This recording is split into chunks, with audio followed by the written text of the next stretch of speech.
Oh my god! fucking way, Oh nigga. my god!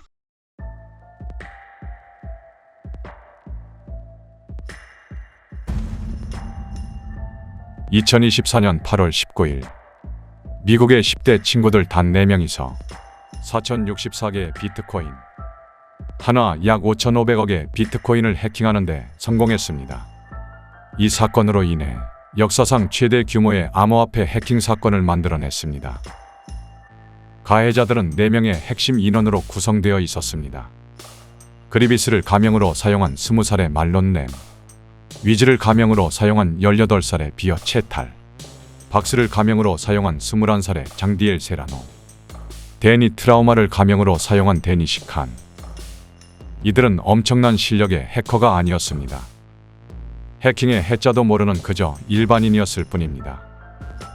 그런데 어떻게 4명의 청년들이 5,500억이라는 거액의 비트코인을 해킹할 수 있었을까요? 그들의 방식은 정말 단순했고 누구나 할 수 있는 방법이었습니다. 2024년 8월 19일 워싱턴 DC에 거주하고 있는 피해자의 핸드폰으로 전화 한 통이 걸려왔습니다.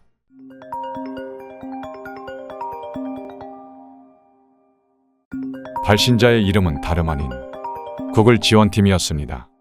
가해자 그룹은 위조된 번호를 사용했고 자신들을 구글 지원팀이라고 속였습니다.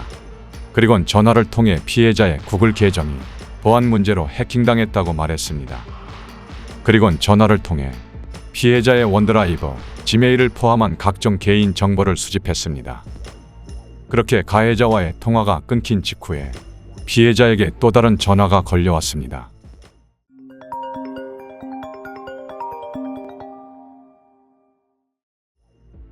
피해자는 당시에 재민이라는 암호화폐 거래소를 이용했는데 발신자는 다름 아닌 재민이 지원팀이었습니다. 이 전화 역시 가해자 그룹의 전화였습니다. 가해자 그룹은 자신이 암호화폐 거래소 재민이의 담당자라고 주장하며 피해자의 거래소 계정이 해킹당했다고 속였습니다.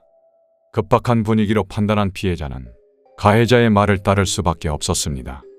결국 가해자의 말을 따라 피해자는 거래소 계정의 2단계 보안 인증을 다시 설정했고 재설정한 비밀번호를 가해자에게 알려주었습니다.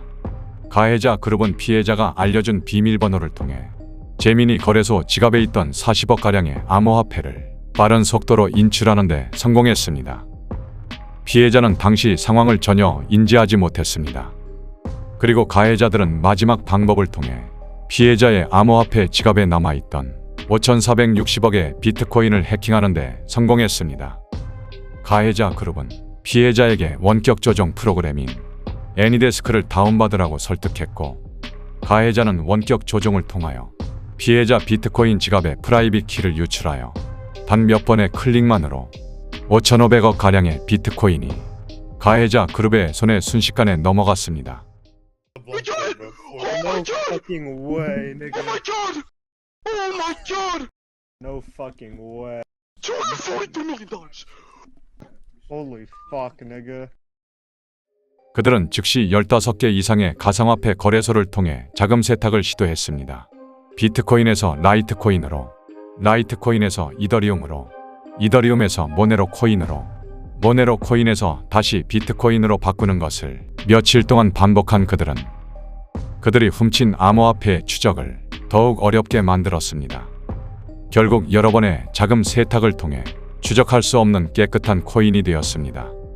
4,064개의 비트코인을 4명이서 균등하게 나눈다면 각각 1,370억 원의 엄청난 거액을 챙길 수 있었습니다. 이러한 거액의 비트코인을 범죄를 통해 손에 쥐게 되면 사건이 잠잠해질 때까지 조용히 있어야 하는 게 맞지만 가해자 그룹의 리더였던 20살의 말론 램은 조용히 살기를 거부했습니다.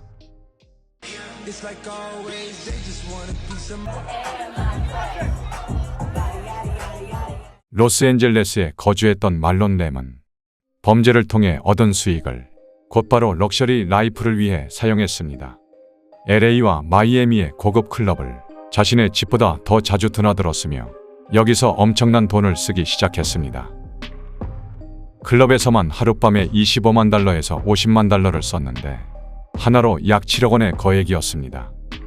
당시 클럽에선 말론 램을 모르는 사람이 없을 정도로 엄청난 부를 과시하며 주목을 받기 시작했습니다.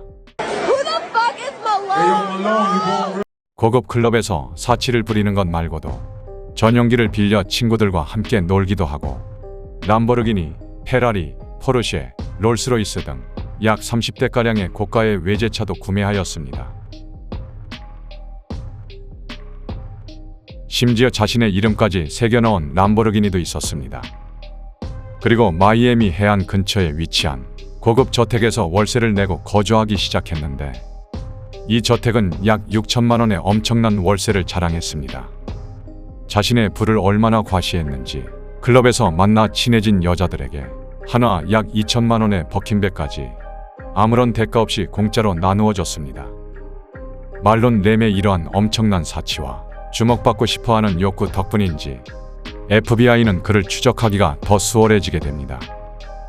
말론이 엄청난 돈을 쓰고 있을 때 FBI와 자크 엑스비티가 도난당한 자금을 추적하기 시작했습니다.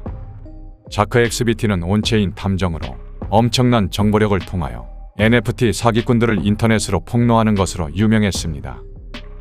시간이 지날수록 경찰은 점점 말론의 목을 조여오고 있었습니다. 사건이 발생한 후 한 달이 지난 2024년 9월 19일 결국 FBI는 자크 엑스비티와 함께 도난당한 4,000개 가량의 비트코인의 거래를 추적하는 데 성공했습니다. 가해자 그룹은 세탁된 자금을 여러 차례 실수로 개인 지갑에 연결했습니다. 또한 가해자들은 비트코인을 통하여 고가의 명품을 구매하는 것이 화면 공유를 통해 포착되었고 채팅창에 결제를 완료한 가상화폐 주소가 나와 있었습니다. 그리고 화면 공유 중에 자신의 본명이 유출되는 엄청난 실수를 했고 친구들과의 그룹 통화 중에 몇 번씩 본명을 얘기하는 것이 그대로 녹화되어 있었습니다.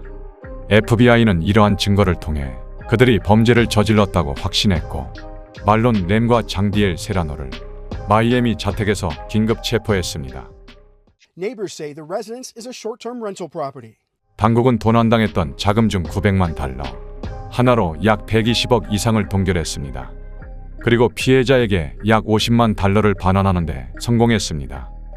또한 체포하고 조사하는 기간 중에 범죄 수익을 추가로 압수했을 것으로 예상됩니다.